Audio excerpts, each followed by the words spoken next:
Buruh internasional memang jatuh 1 Mei. Tetapi di Indonesia, waktu riuh bagi dunia perburuhan sebenarnya terjadi pada September sampai Oktober.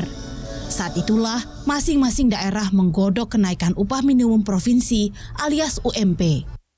Pada tahun 2019, 5 provinsi punya upah buruh paling tinggi. Pertama adalah DKI Jakarta, senilai 3,9 juta rupiah per bulan. Lalu Papua, 3,2 juta. Sulawesi Utara 3,05 juta, Bangka Belitung 2,97 juta, dan Papua Barat 2,93 juta rupiah.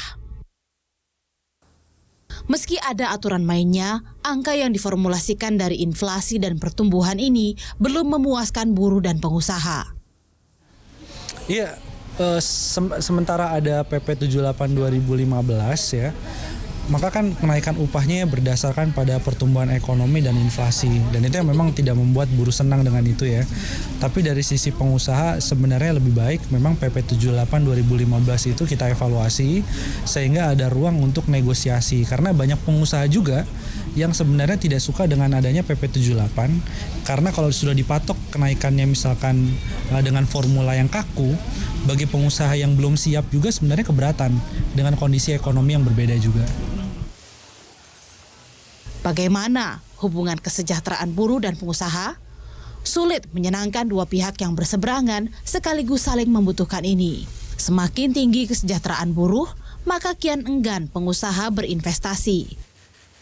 Survei Jetro Jepang membuktikan investor asing punya kecenderungan membuka pabrik di Vietnam.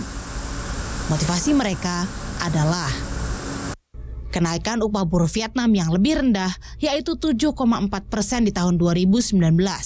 Sedangkan di Indonesia mencapai 8,03%. Padahal waktu kerja di Vietnam lebih lama 1 jam ketimbang Indonesia. Perbedaan upah dan jam kerja inilah yang membuat risiko kenaikan biaya internal di Indonesia lebih tinggi, yaitu mencapai 47%, sedangkan Vietnam hanya 30%. Soal seberapa signifikan sih resiko kenaikan biaya dari internal terhadap bisnis gitu ya. Jadi resiko kenaikan ongkos produksi dari dalam itu lebih besar di Indonesia ketimbang di Vietnam. Kalau ditelisik lebih jauh, apa yang menyebabkan itu? Itu urutan pertama untuk Indonesia itu increase labor cost. Jadi kenaikan biaya tenaga kerja.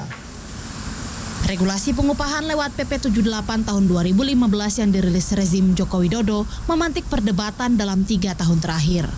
Tetapi pemerintah berkehendak dengan formulasi PP 78 2015, kenaikan upah buruh tahunan akan sangat terukur dan tidak rentan dimainkan secara politik di daerah. Belain ini juga memberi kepastian bagi investor di Indonesia. Tim Liputan Kompas TV.